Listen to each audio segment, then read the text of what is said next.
Good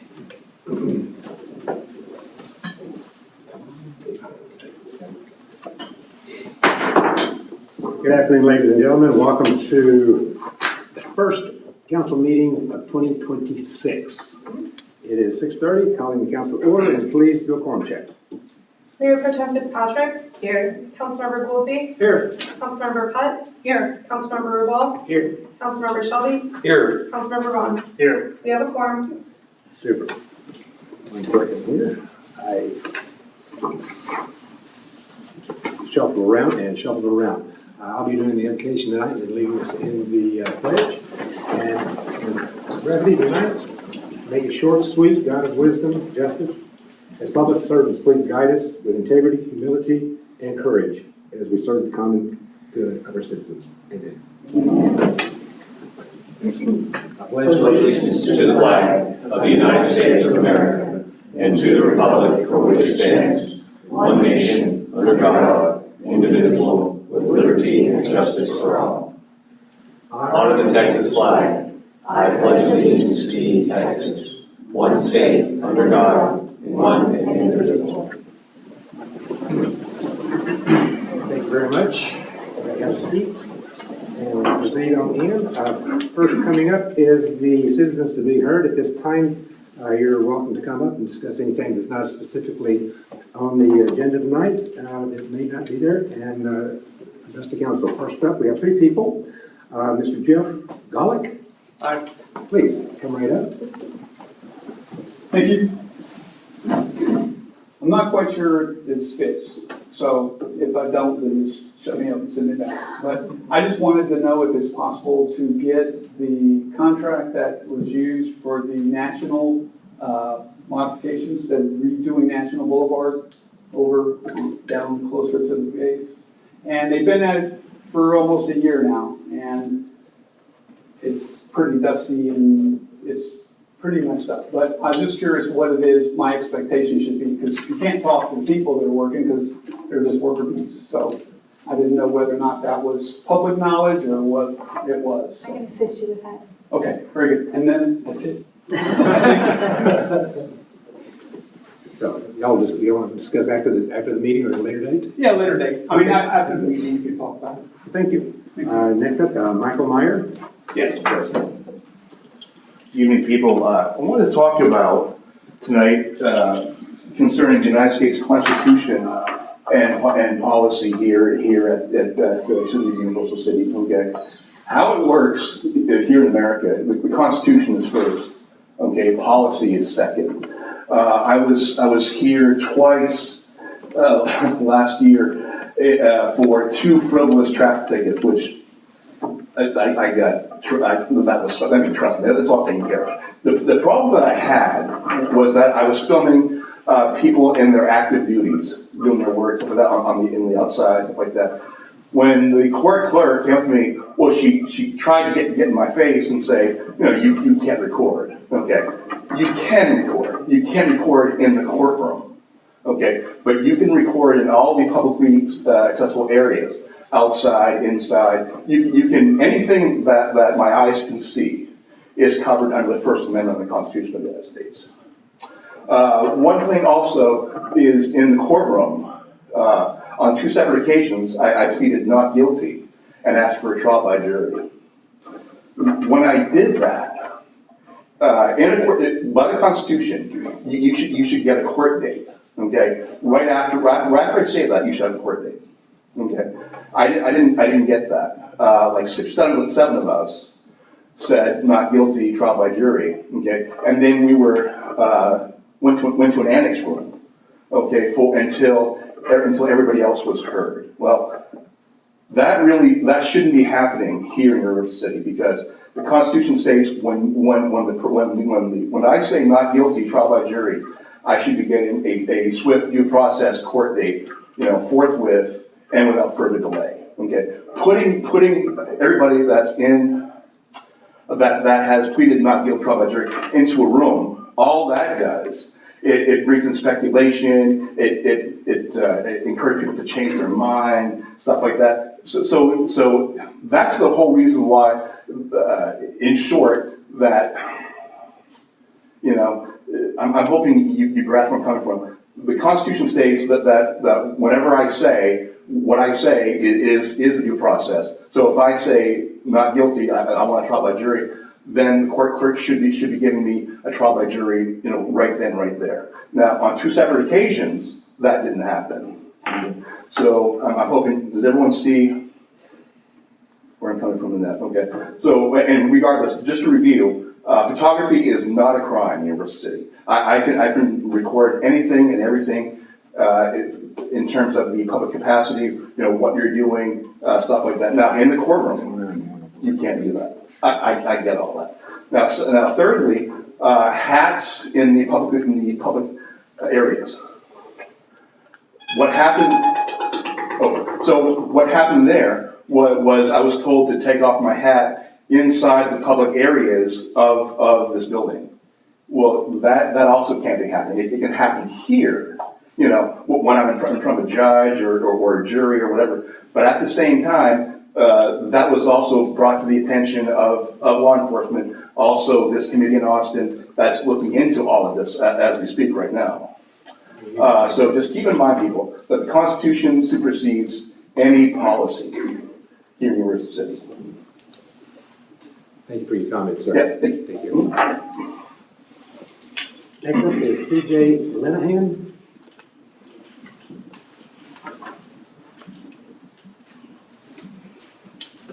Wow. I have just 3 quick things. One of them, I don't know what is on the agenda tonight, I'll do social media, but is the trash service. That's the first thing. It's not working. And it seemed like up through October, it was working. Trash came, picked up, there wasn't a problem. I don't know what happened in October with the service. Normally the trash got picked up on our street around 11:30. I know this because I work at home. And when they would come off the street, then they would go right down the alley. I would see them. So I was kind of like, okay, well, the trash started not getting picked up. And it got later. Finally, I'd wait to see what happened. Finally, as it came into November, I started calling the city, to the water department. And that poor little girl, bless her heart, you know, I would say, my trash isn't getting picked up. It's past the time. She said, well, we have to give them to the end of the day. And I'd say, okay. This has gone on pretty much every Monday and Thursday. That's my trash pickup day on November and December. I mean, and I understand that we didn't have pickup on Thursday, but that would have seemed like it would have made Monday pickup even more important. And you shouldn't be having the call because, you know, it's a health risk. It smells, there's all kinds of reasons your trash needs to get picked up.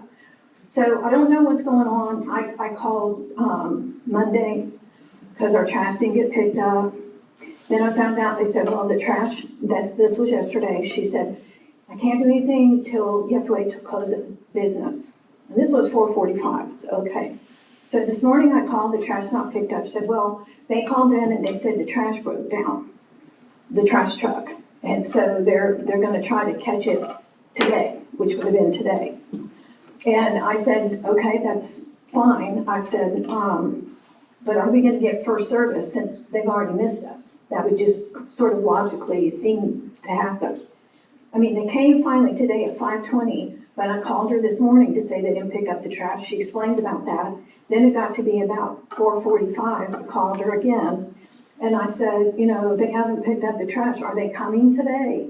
I mean, the can's overflowing, you know, and she said they're supposed to come. And my point of all this is that you shouldn't have to call every day because your trash is not going to get picked up. And secondly, it shouldn't be a thing where you, like I said, well, why can't I just call them myself? She said, no, because the contract is with Universal City. So even though we're constituents here, we can't call them and complain. You have to go through us. And then they can't send it until the next business day.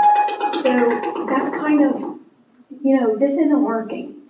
And I mean, I just feel like that needs to be addressed because literally it's, I mean, every Monday and Thursday. I don't know what's going on. And then I see them go, to make matters worse, I'm sitting there working from home and you see them go down the alley. And it's like, so I don't know where that stands, but the second thing is code compliance. There are so many people that have junk cars, they have grass that doesn't get mowed. This has just gone on. And then you feel like when you call, it doesn't always behoove you because then it just seems like it's a problem that your neighbors. And I just think, people, it's not a very big city. We need to ride around and look in the neighborhoods. And then lastly is the paint on Pat Booker Road. You cannot see the lines. I was coming home the other night from Shirts, came up 78, come down Pat Booker, and this man's just like coming in my lane. And I'm like honking, I'm over to the median. And, and then it was kind of like, and when finally pulled up the light, it kind of scared me. He rolled down the window because I'm honking. And he said, "I'm sorry, ma'am, I can't see the lines in the road." And I mean, he wasn't an old guy. He didn't appear to be visually impaired. And it's just time we do some of these things and take care of it. I feel like I've been around this place off and on for a lot of years, and it's just. Thank you, ma'am. Actually, you hit three very touchy situations. The garbage that we have to address, and we also need attention to code compliance.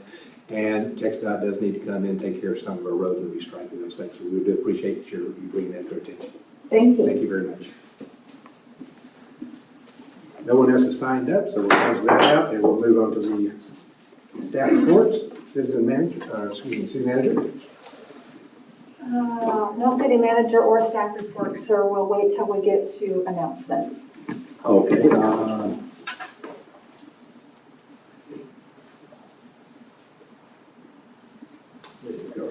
Area, we'll move that down there. We'll close the session off.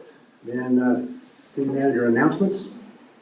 I did want to bring this up. I know it's been on a lot of social media outlets, it's been on the news, but on the construction on I-35, they are very heavily moving into the Universal City area, northbound and southbound on I-35 and the frontage roads. So we are going to be experiencing a lot of exit closures at Olympia Parkway, Pat Booker Road, Topper Wine, and of course Evan Road and Corporate Drive. So there's going to be a lot of traffic milling around. I just wanted everybody to be patient with that. Randy and his staff have worked very heavily with TxDOT to identify where the traffic patterns should be when they're traversing through Universal City or around Universal City. And TxDOT has also assured us that they will have extra police officers out during that time as well. So I know we're going to have our first big major closure will be on Wednesday and Thursday evening of this week. They understand that some of that traffic pattern can affect the Olympia Elementary School, and so they are guaranteed that they will have everything back open by 6 so the kiddos and their parents can get in and out of school. It's probably going to be occurring for us for about the next 17 months. So major work, so patience is a virtue. I know, I saw the look on all of your faces, but that is just fair warning. If anybody doesn't know what's happening, we post weekly all the closure information on the city's Facebook page, or you can sign up at I-35 NEX, and you can get them emailed to you every Friday, so you know what's happening in the area. That's all I have, sir.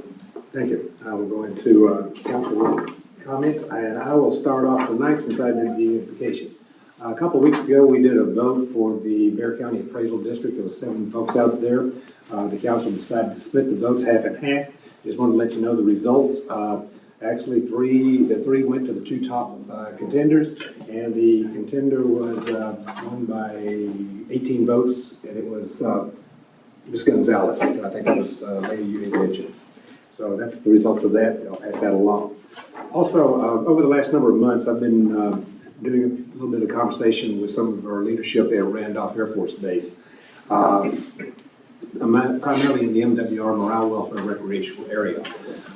This past week, I actually had the opportunity to talk with some of the leadership within the small business operations, dealing with the golf course, the bowling center, the dining facility, the clubs, the entertainment camp, outdoor recreation center at Canyon Lake. Long story into a real condensed area is we're working to, under the Triple P, private, professional, and public enterprise, bringing some of the recreational facilities available to some of our citizens in Universal City. There are some really strong initiatives here, but we've got to take care of the security issues first. Right now, that is the hurdle we have to get over. Security police, they're working with security police right now to work the security system, but there is a way that our families would be able to go in. My first emphasis is really to go in and utilize the bowling center, because that's the closest bowling center in the area. It would be really great for our local schools and for the families to go in on a weekend and evening time. They're very open to this. They brought up the place of going out to Canyon Lake and maybe even utilizing their outdoor recreational area for camping and stuff of that nature is available. And the possibility of they have the club facilities out there, which actually used to be one of my businesses for the Air Force. And they want to work in conjunction with our event center to recommend referrals to them whenever they're overbooked and vice versa. So these are types of things that, by discussing and networking with our local leadership, leaves a lot of opportunities for us to move forward and to grow and provide local quality entertainment venues for the families in the area. Now, contrary to popular belief, it's not free on base. They have to pay. And they have, that's the reason why it's called morale, welfare, recreation. They're not supported by appropriated tax dollars. They have to be self-supporting within their own venues. Anyway, I think that's a great opportunity. I think there's still more to come, but the conversation yesterday was extremely encouraging. With that, I'm going to pass over to Mayor Pro Tem, and we'll just move on around. I don't have anything to share tonight. Nothing for me, Mayor. Nothing for me. Why is it always me? I just want to wish everyone a happy new year. And, you know, my thought about this coming year, we've worked really well together for the last 2 years. We've grown a lot, I think, as a team, and I'd like to see it continue. Our role is very simple, and we are here to look at the big picture. We're not here to be in the weeds and pick things apart. We're here to service our residents and our city, and I'm just really pleased to see that our team has been working hard and coming together, and let's just keep the momentum going and let's see our city get better and better. Thank you, Mr. Mayor. Ms. Rubal? Thank you, Mr. Mayor. Sometime in the future, if it has not been canceled, I think staff was working on a UCTV presentation that would be in the gateway, that would include how it's being funded, how the personnel are being paid, the expenses, and also the footprint of UCTV within our organization. Another thing, Mr. Mayor, it would be very nice, I think, to, and I've actually brought this up before with a different council membership, but to have transparency in our government, especially with regard to our council. From the quarterly report, we've essentially expended most of our budget on council, and I haven't seen a recent report of what those expenses are. It'd be very nice for our residents to see how the council is spending at least their part of the money.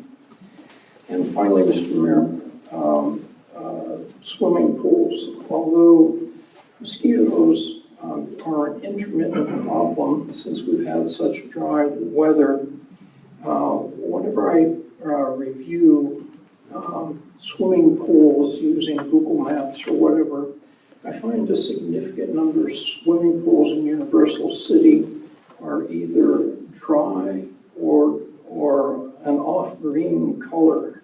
And I know that there are regulations in place for public pools, But I think that we have to perhaps get some staff input about what can be done to make private pools safe for the residents around those pools that are not being maintained.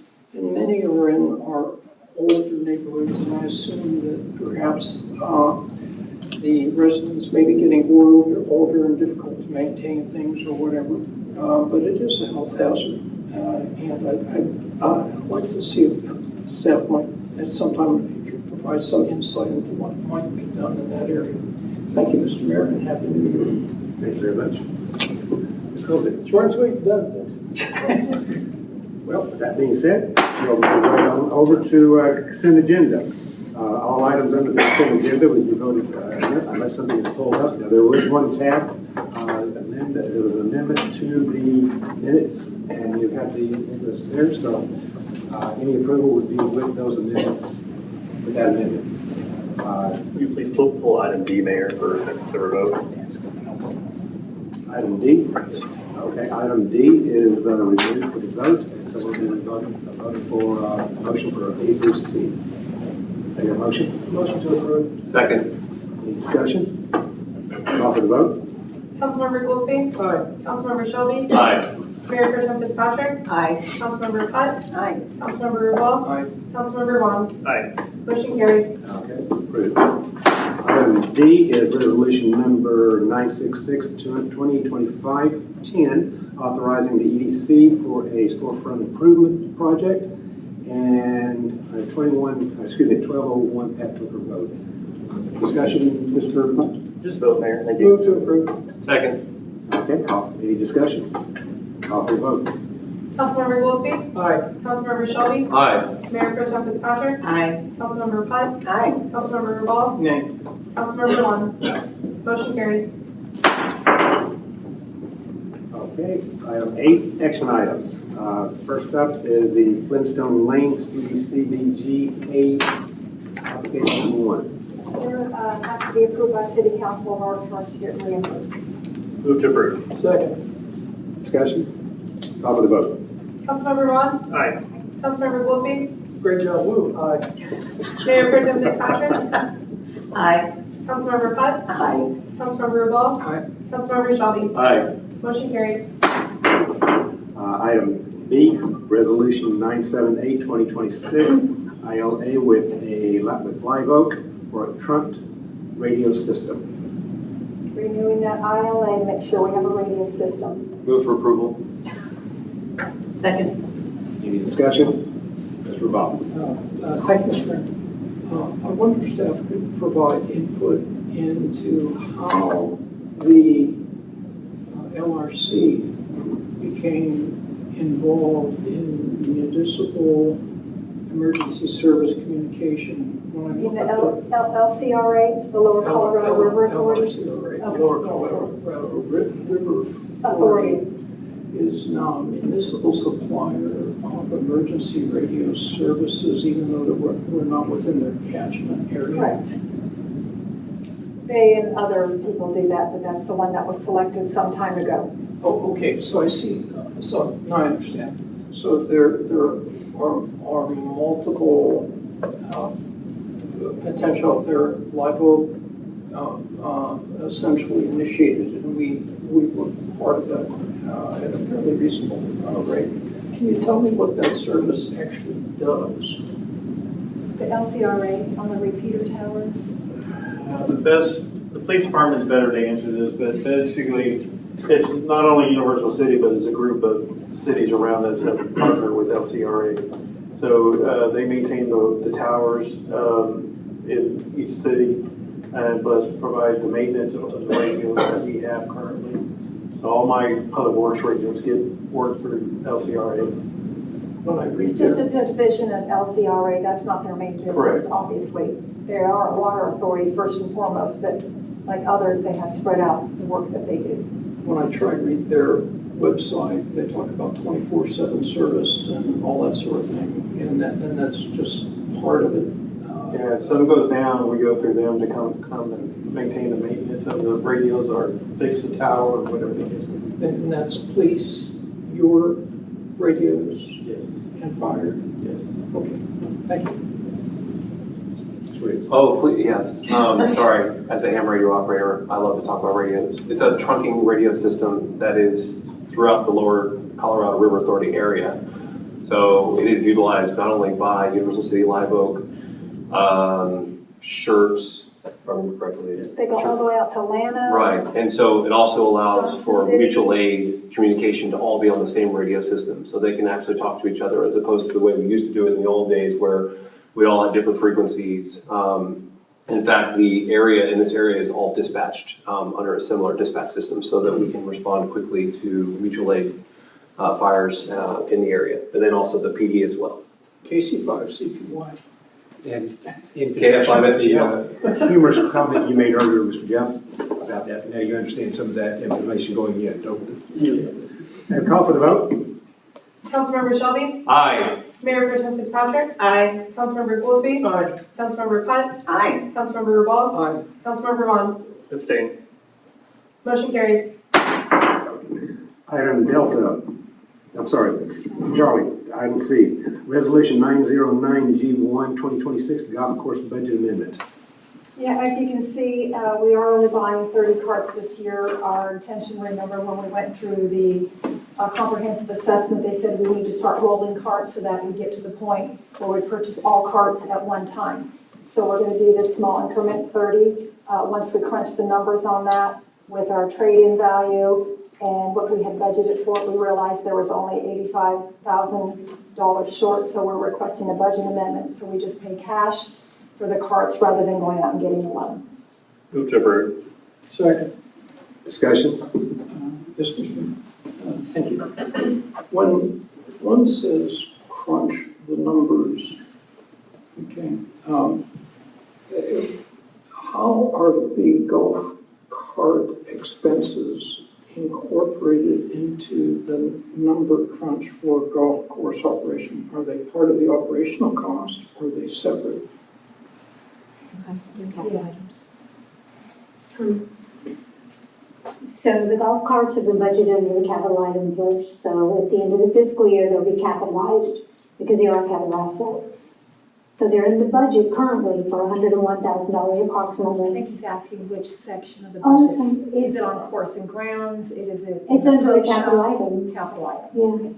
Yeah. So capital items, so whenever the resident looks at golf course operational cost, they would have to go to capital items to include that as an additional cost for operations, is that correct?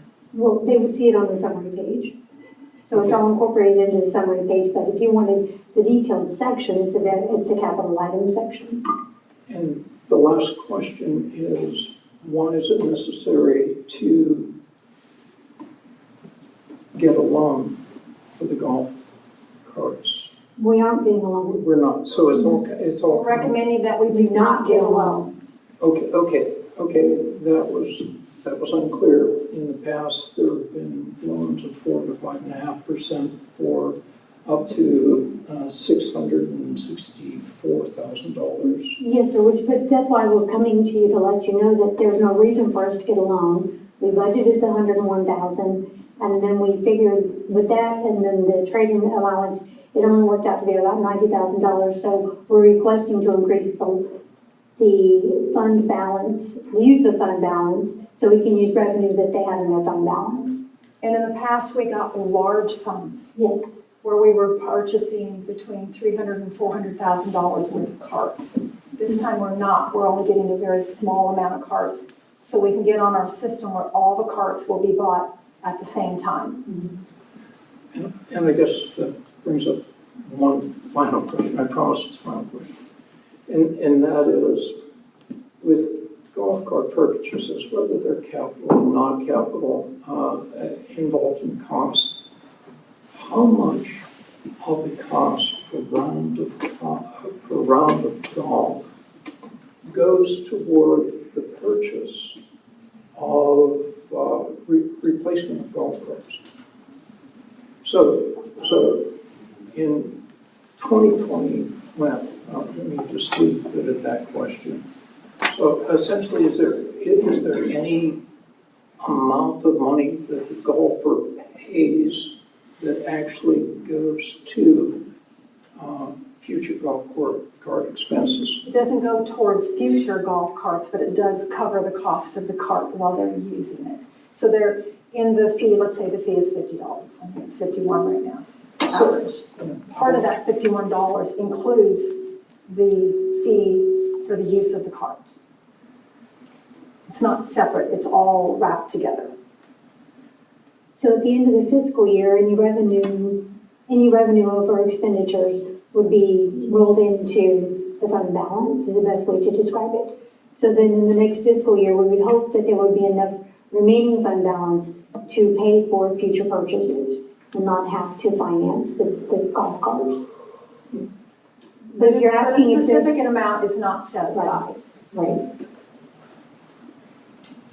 Thank you. Any other comments? Call for the vote. Councilmember Vaughan. Aye. Councilmember Goolsby. Aye. Mayor Pro Tem Fitzpatrick. Aye. Councilmember Putt. Aye. Councilmember Rubal. Nay. Councilmember Shelby. Aye. Motion carried. Approved.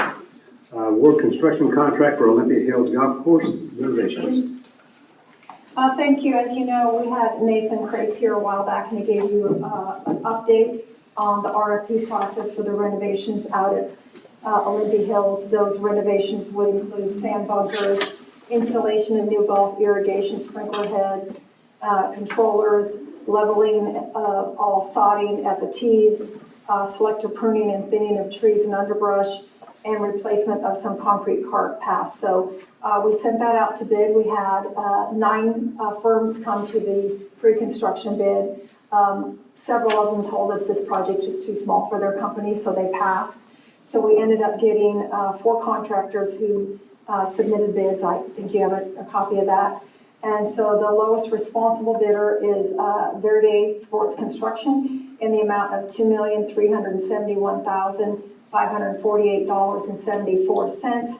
And that does also include what I just said, plus the items that are listed in the bullet points.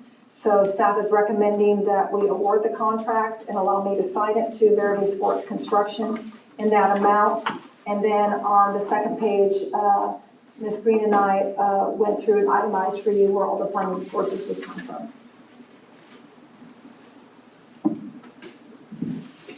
Move to approve. Second.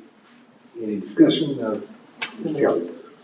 Yeah, I just wanted to, I was looking at the breakdown, and I wanted to determine, is Blvd coming from a much further distance than some of these other locations, because their mobilization overhead lodging is almost $100,000 over the next level vendor. Now, I know their construction costs are lower, but how to get them here is a lot higher.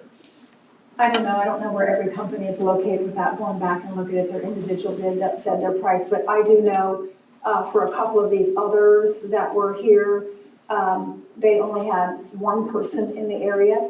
And so they were going to be bringing people from out of state. So it could be that they're closer, or maybe they just don't give as much per diem to their contractors.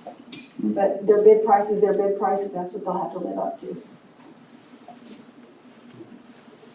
Yes, sir. I think the only other concern I had is like their price is substantially lower for the actual work than everybody else's. So that just caught my eye. I didn't know if we had any concerns on that standpoint. I know that's what we're picking with because they're the lowest bidder, but like I said, their mobilization overhead and lodging is high, but compared to everybody else, they're substantially lower in all the actual work. So the golf architect obviously knows all of these firms, where they're from, where they're at, and I apologize he couldn't be here. His dad is having surgery today. And so he has vetted all of their pricing. Okay. And he's worked with all of these companies, and they all were required to be certified with the National Golf Association as golf contractors, so he's very familiar with all. Does he have any liability on that decision? No, he had no issue with their bid whatsoever. Well, no, I meant with him making that decision, if there is an issue, I guess that just is between us and the actual contractor. Well, he'll be our project manager, so Okay. he'll be on site for the construction work, off and on. Okay, thank you. What is a BBB liner? A BD, BBB, 2B? replace BBB with cap flow. I can Yeah. answer that. Thank you, Jeremy. Ask a groundskeeper. So BBB stands for Better Billy Bunker. So, and that's an actual bunker liner, and there's several different types of bunker liners out there, but Better Billy Bunker is basically you construct your bunker, put your drainage in, and then you hand lay in about a 1/2 inch to a 3/4 of an inch of pea gravel on the surface, and then they come in afterwards and spray polymer on that, and makes it kind of like porous concrete, and that prevents rocks and things like that coming up from the soil and keeps your drainage from being contaminated. And then capillary flow is actually a really porous concrete, and it's actually mixed with cement plant and pumped in just like you would lay a slab, but it's really porous and water can drain through it. But we chose Better Billy Bunker as our preferred liner due to ease of installation. Cleaner installation as well, and then plus with all the construction going on in the area, concrete is kind of tough to come around here in the San Antonio area at the moment. Yeah, I just noticed that like their price of two of the other three, it was, 1/4 of the price, so I was questioning it. But then you get to the very last one and they're only half as cheap for that. But they did that kind of consistently through, as far as just a little bit cheaper in some areas and not cheaper in others. I just didn't know what a BBB was. I had no idea how to even attack that question. So thank you. Sir. Appreciate it. Thank you. Anyone else? Yes, Mr. Rubal. Again, I'm very uneasy about this, and, if we would have had such a fight over $200,000 that couldn't be moved from the golf course to the general fund. It was brought up 3 times in the last budget session, type thing, and resulted in an increase in property taxes. A long story short, from this dais, I read from the history of Universal City, with the assurance of the mayor and others, the golf course was the last best chance for the city to move into the 21st century with a bona fide vehicle to provide a source of revenue for years. The residents approved building the golf course convention center that year by a 1706 to 839 vote margin, and that's from Mr. Hoffman's history. And I think sometimes we get away from this. We're talking about effectively $2 million now without voter approval that is coming from unearned income by the golf course. That's the point I was trying to make with the golf carts. And basically it's coming from the venue tax, excess amount of the venue tax. So it's an enterprise operation. The definition of an enterprise operation is minimally it has to be self-sustaining by the people that it serves. And I know there's division in council with regard to whether it's an amenity or whatever. But I think I will stay with the consensus of the majority of the people who don't use the golf course, of which 90% of the golf course participants are not from Universal City. Essentially, I will go with our residents and say that this is a prolongation of the debt process for the golf course after we paid for it. Thank you, Mr. Mayor. Yes, sir. I'd just say it's a boon for the city, Universal City, that 90% of the players are coming from outside of Universal City. And it's kind of the idea behind the golf courses. Let's get people from outside the city of Universal City to come into Universal City, to know Universal City, spend their money in Universal City, fall in love with Universal City, come back to Universal City, maybe move into Universal City, but then they wouldn't be part of the 90%. Thank you, Mr. Mayor. Yes, ma'am. Well, and I do recall that when they did the economic impact, that the golf course produces $8 million worth of revenue to our city. So I'm just leave it at that. Yes, sir. Short and sweet, just to explain my vote. In my mind, we raised taxes this year so that we could keep money for this project. So to me, there's a direct link between raising taxes on people for tee boxes and bunkers at the golf course. I'm not super comfortable with that. And until the council wants to get a little bit more serious about our property tax structure and our sales tax structure, I don't think we should be putting this kind of money into the golf course. I think it's a nice to have, not a need to have. We're setting records at the golf course in terms of rounds played and revenue coming in, so it doesn't seem to be a hindrance. I would be in favor of spending the $1 million from reserves on whatever projects they think are our highest priority, but not touching the venue tax. I know it's probably not amenable to the rest of council, so just explain why my vote tonight is it. Thank you, Mayor. No problem. I'll end it up right here. Is the reason why we have that venue tax is it's retail property tax. It's not retail property. It is retail sales tax that is earned, and it's used for parks and recreation and part of the golf course. So it's not, no property tax is going to support to the golf course. Just want to make sure that's clear. Yes, ma'am. I was just going to say, after the presentations that we had this year, both on just the assessment of the golf course in general and then the economic impact, to me it really solidified my thought of we need to support this venue. We need to continue to make it an asset to us because it is bringing in money, it is bringing in people, and it is serving our community in the way that it was designed. So, thank you. Thank you. And with that being said, I'll call for the vote. Councilmember Goolsby. Aye. Councilmember Shelby. Aye. Mayor Pro Tem Fitzpatrick. Aye. Councilmember Putt. Aye. Councilmember Rubal. No. Councilmember Vaughan. No. Motion carried. Item item E, proposal for council comprehensive plan workshop. I'd like to ask, kind of lead in before you do that. This is coming up with our comprehensive plan, which is, covers a 10-year period. It's University City Plan 35. There are a 10-year program, and we're talking about thousands and thousands of moving parts over 10 years. There's no way that the council can tackle that, but we got to start somewhere. I am suggesting, I requested that we do a collaborative workshop with the organizers, with folks that actually put the plan together, to help us identify the 5 items that we need to start with as a council and to accomplish this year and start moving forward. As we move into it, we will find other avenues and stuff, but we need to take the entire comprehensive plan and take a look at what we need to do now to start building those first pathways moving forward. Yes, City Manager, if you would take it from there.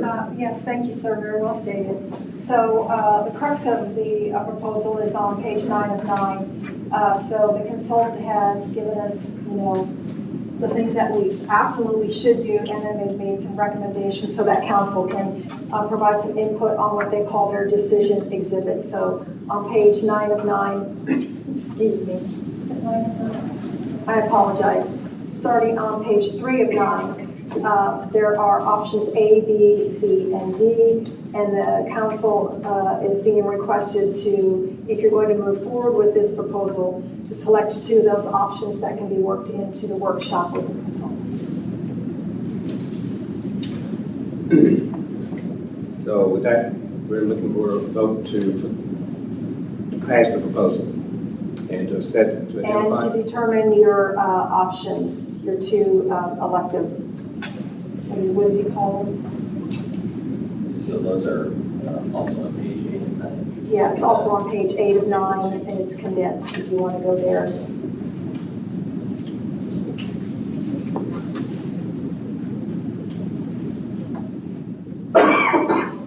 Any comments on the ones, or do you want to address it with the consultant during the workshop to identify something more specific?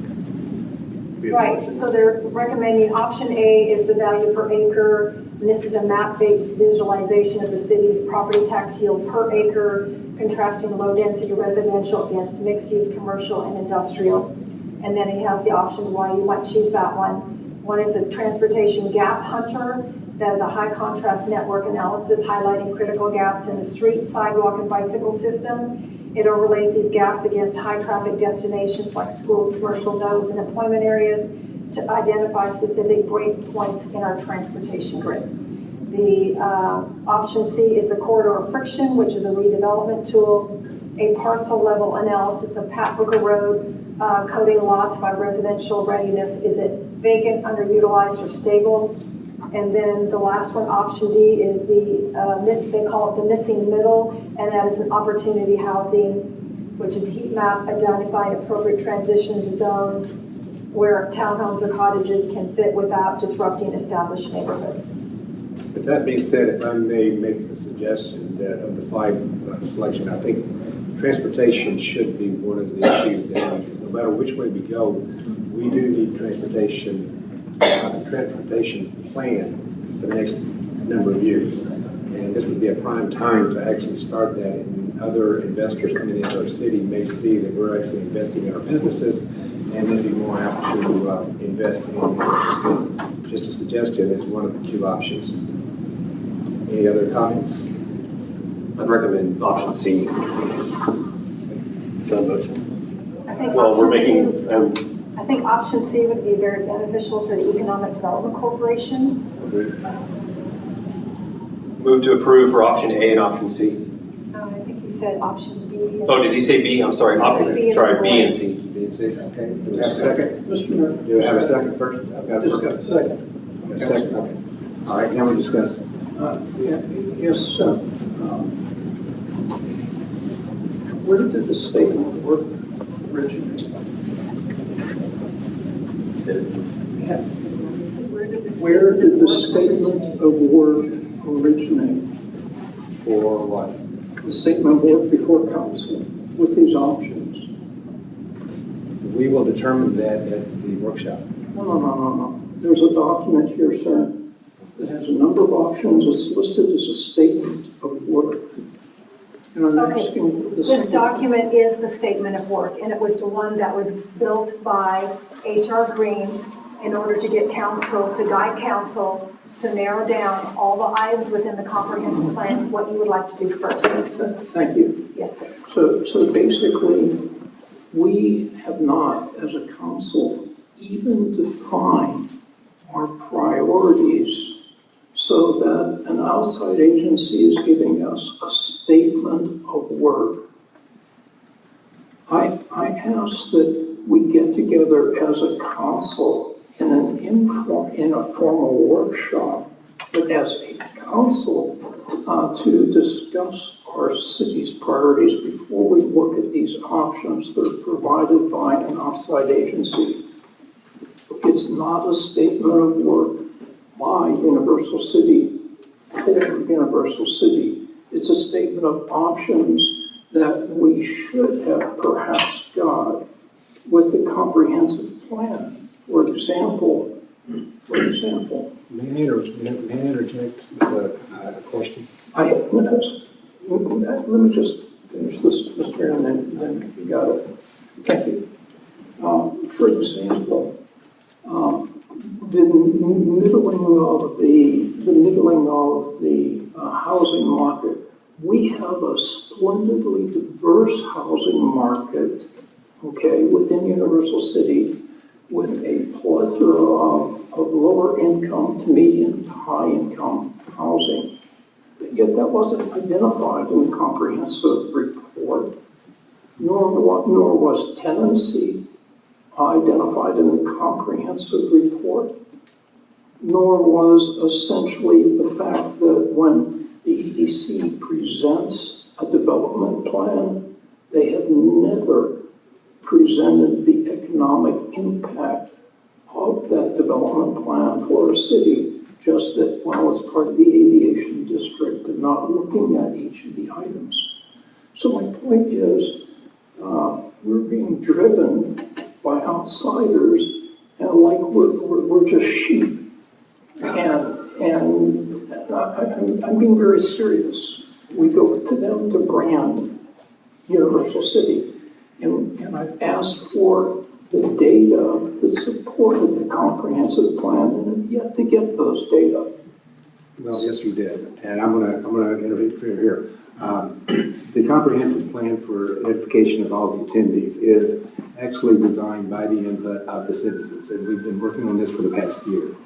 We've had numerous meetings, which Mr. Rubal has been in attendance of and asked these same questions and been given a lot of the information at the meetings with the proposed economic impact in the different areas.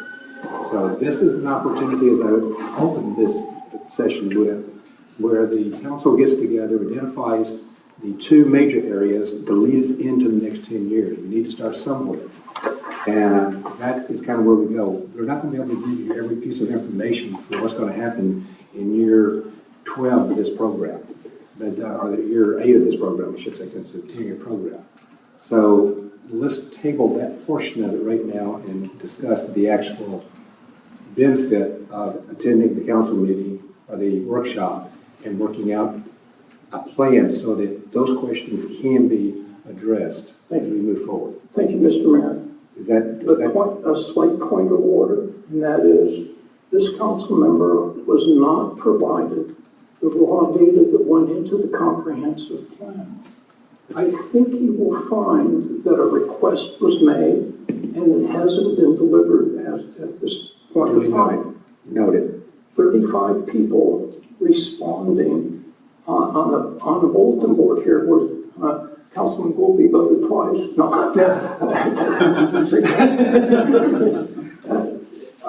are not statistically valid. Well, noted. Your comments are noted. Thank you. Mr. Mosby. And I appreciate what Councilmember Rubal has to say, but from my viewpoint is that we've asked this outside consulting firm to come in who creates comprehensive plans. I do master plans a lot, and I'll do floor plans a lot, but I don't do a comprehensive study of the cities. So I appreciate that they've, in this, what they gave us, they've identified, we feel like these are the biggest impact segments for y'all to discuss right off the bat. So I understand Councilmember Rubal looking for a lot more of the minutia. I like that they've already taken that initiative and said, this is what we feel is best for y'all. So the fact that they have given us these 4 options to choose from, I kind of feel. So, I'm sorry, there may be some misconfusion. So what they're going to do is go through those initiatives with you, and you are going to pick your first 5 priority projects, right? You're going to whittle them all down and say, this is what we're doing first. In addition to that, you're going to get some additional data, which is going to be your options B and C. So they are going to make you prioritize your comprehensive plan. And not only are you going to prioritize them, but you're going to have to determine, we're going to come up with the policy and the action plan for it as well. So that should give you through the first 2 or 3 years, depending on how big your priorities are. And then in addition to that, they're recommending that we look at Pat Booker Road and whichever other one was the transportation gap. Okay, so they just added on to what they're expecting us to give Other them. things that they thought would be very useful to you based on the data that came out in the comprehensive plan. Beautiful. Thank you. And we also established the funding for future funding for these projects also as we move forward. So when we have these events, that's when we'll have that sit down and Bernie will throw rocks at me and I'll throw rocks at him. I'm going to ask that they be sponges this time. Oh, okay. Thank you, Mr. Vaughan.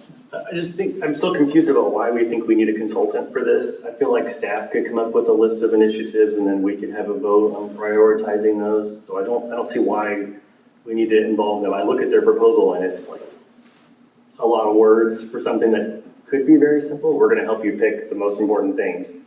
And I just think we're going to get something similar that's going to be not direct, and then we're going to be hiring them for another policy development that's also not going to be direct. So that's my fear.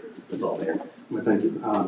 With any great improvement, sometimes it comes at a cost, and sometimes we need to invest in ourselves in order to set the base and foundation so that our city can grow. Okay. A lot of this operation, 2035, 10 years from now, we're doing it for our grandchildren and our great-grandchildren, and those who have us. Any other discussion? I'll call for the vote. Just to clarify, it's the motion and choosing option A and C. B and B and C. C. B and C? B and C. Okay, thank you. The recommended package, which includes options B as in boy and C as in cat. Okay, thank you. And my first was Councilmember Shelby, second Councilmember Goolsby. Correct. Okay, thank you. Councilmember Shelby, Aye. Councilmember Goolsby, Aye. Mayor Pro Tem Fitzpatrick, Aye. Councilmember Putt, Aye. Councilmember Rubal, Nay. Councilmember Vaughan. No. Motion carried. I'll move forward. And we will also pick a date for the, Yes, we'll try to identify some optional dates, and we can do that, and then get out with each of you to make sure it works with your schedules. item F, ordinance 593, Delta 2026, Impact Fee Advisory Committee. Move to approve. Second. Any discussion? Yeah. Yeah? Sorry, this one. Let's discuss. What? I know. Okay. As soon as you tell me state law says we have to, I and know. Another do I board. get to pick the board members? So we'll go through like we do with any other board and commission members and have applications. Obviously, the state has some specific qualifications that they expect these persons to have. So we'll have to do some deep digging and make sure we get qualified applicants. Yes, they will be approved by city council. Okay. Thank Mr. you. Ball. Just for the education of council, would you define the impact fees and the spectrum through which impact fees are applied and whether they can be challenged by waiver? So the impact fees are for water, wastewater only, Water, and wastewater, sewer, water and sewer, water and wastewater. Those are the only impact fees that we have as a city. okay, and this means, and what exactly physically are we talking about? When a new construction happens and they connect to our potable water system or to our sanitary sewer system, our wastewater system, they pay a one-time connection fee that is called an impact. And that is basically them covering their costs of the impact of the system.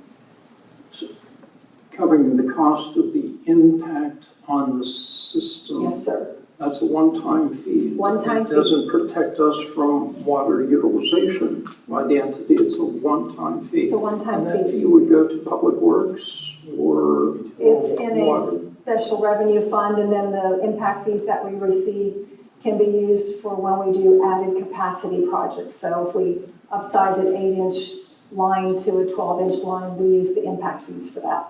So if we lose the impact fee, there's a detriment on potentially improving our capacity in the future. Yes, sir. Thank you. Any other comments? Call for the vote. Councilmember Vaughan, Aye. Councilmember Goolsby, Aye. Mayor Pro Tem Fitzpatrick, Aye. Councilmember Putt, Aye. Councilmember Rubal, Aye. Councilmember Shelby. Aye. Motion carried. And resolution 930, 2026, Mobile Food Park Agreement at 1980 Universal City Boulevard. Do you just want it? Yeah, that might be easier. One moment. We have a lot of PDFs that we'd like to pull up.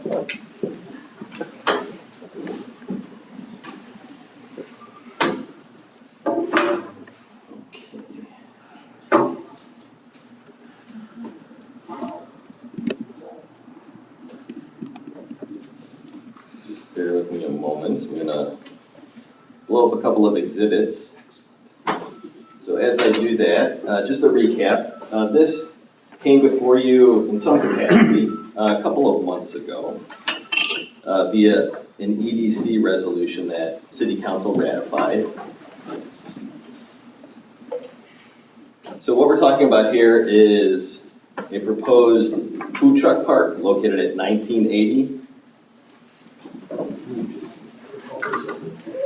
all of them? Yeah, sure.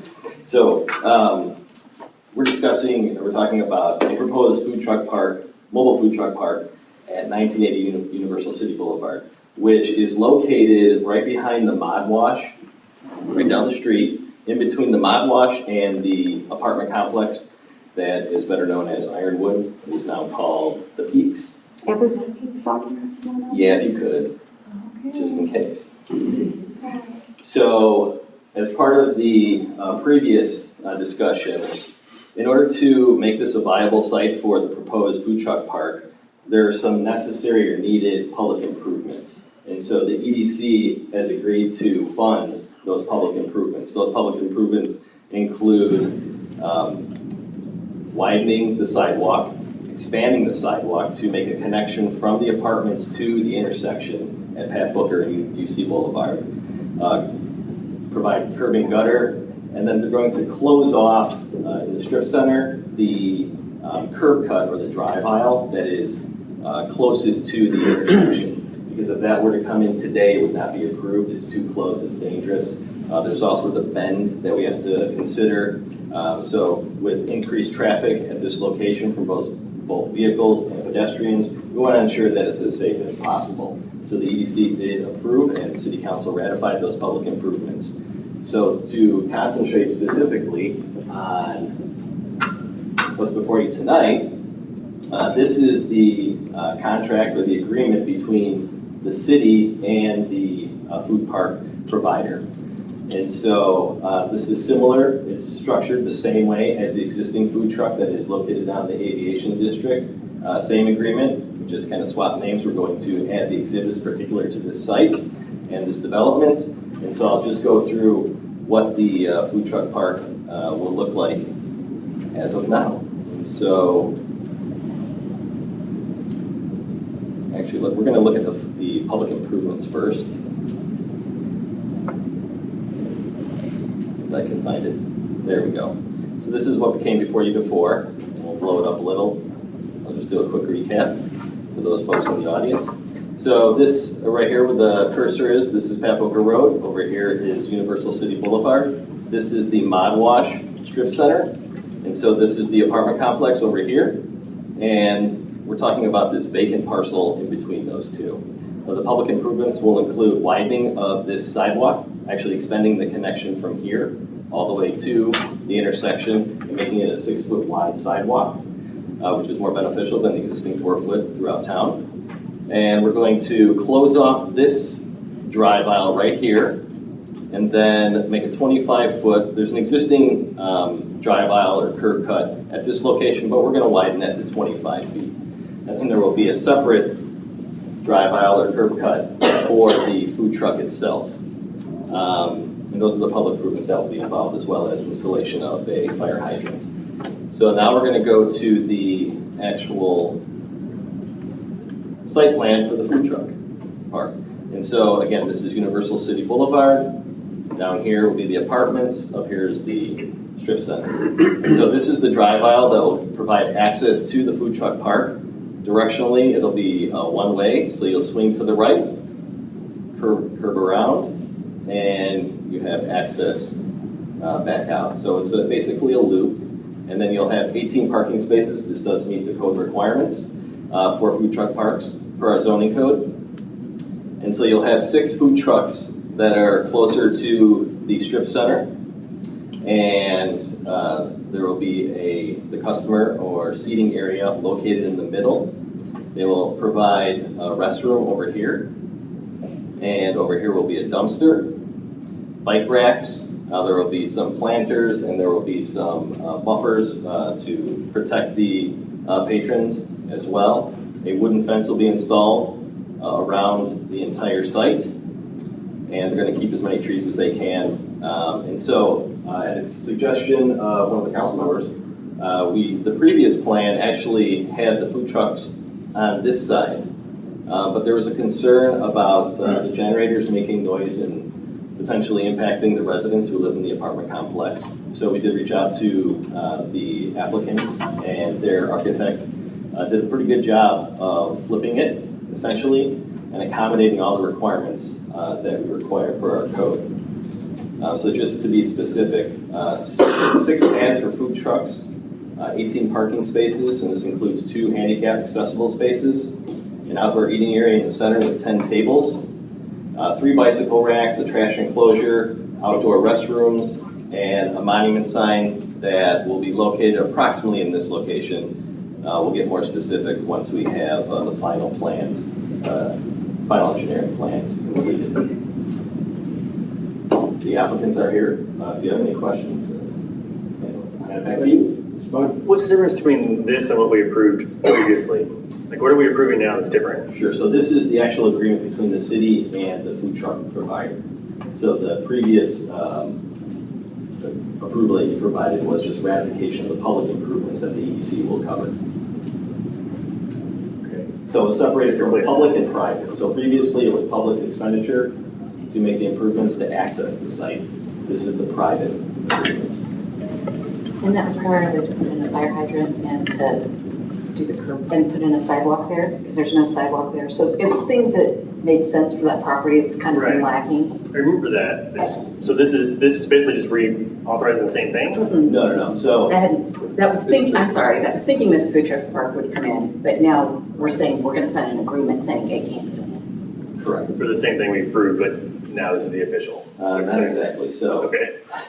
again, the public side was the EDC agreed to provide funds in order to put those public improvements in. And we really couldn't allow the private property to develop as a food truck park unless we improve the public side. So EDC is going to make those public improvements. And now this is for the private property in order for them, it gives them permission to basically operate the food truck park. So you're just approving the agreement between the city and the food truck park provider. Okay. I think I understand. Is that not clear? I don't understand why would they need permission? Because our code requires it. Because what we did was when we initiated the food truck requirements in the municipal code, we wanted to make sure that there were certain standards that they met. One, we just didn't want to allow folks to put up 2 food trucks anywhere in town. And so we had specific requirements for what a food truck park would be. That means at least 3 food trucks. They had to provide bicycle racks, they had to provide restrooms, trash enclosure, and all the other amenities that we wanted to ensure, just so people can't just pop these up anywhere, because that's what was happening across the country, specifically in the Austin and San Antonio area. Okay, I got it. I move to approve resolution 938, 2026. Second. Any other discussion? Yes. Thank you, Michael. Why is there a need for generators at all? Cannot 220 be provided, which I think is the standard voltage for food trucks to operate? Do you understand what I'm coming from? I didn't hear part of your question. Why would generators be required in that area? Could not 220 voltage be provided for the vendors? I guess the best way to answer that question is that it's common practice in the industry to have generators for each food truck. And you have to remember they're mobile, they're not gonna be stationary. Self-sustaining. They might come here for a while, then they're gonna leave and maybe be on a roadside in Austin, so all food trucks operate off of the generator. Pay for electricity. I do understand that it's it is usually a mobile operation within the city limits. If I have 6 generators going on within close proximity of one another, and I do believe that the food trucks, like Randy might be able to help us out, type thing, just require 220 voltage type thing to operate.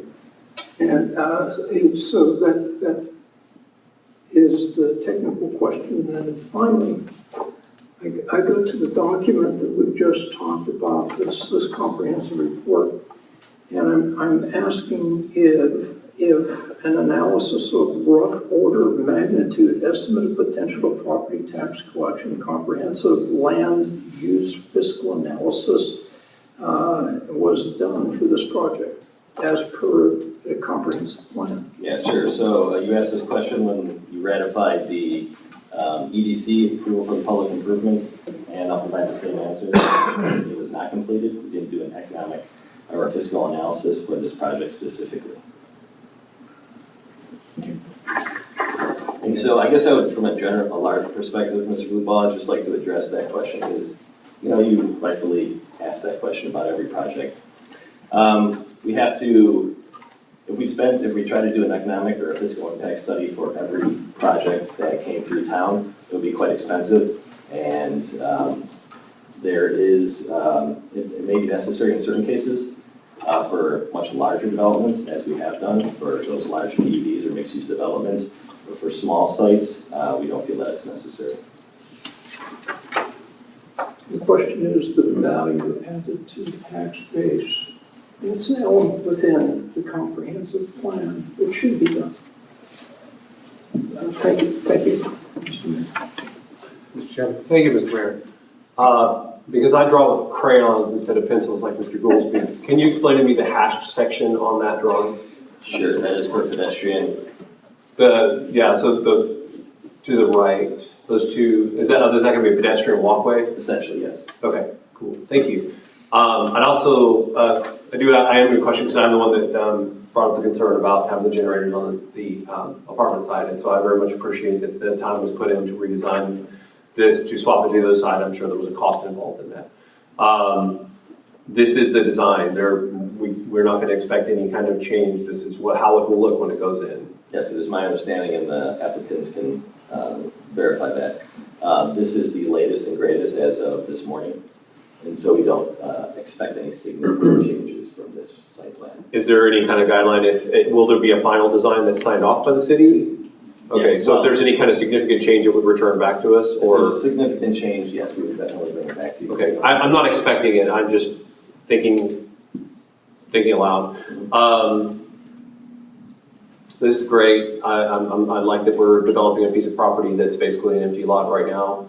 I expect to see a lot of foot traffic to this. I mean, this is probably about 3/4 of a mile from my house, and I see no problem walking to patronize this park. This is great. Thank you very much for all the time I'm going to have to put into this. Pro Tem? Yeah, I love a food truck park, and I love the thought that it would be within walking distance of my house.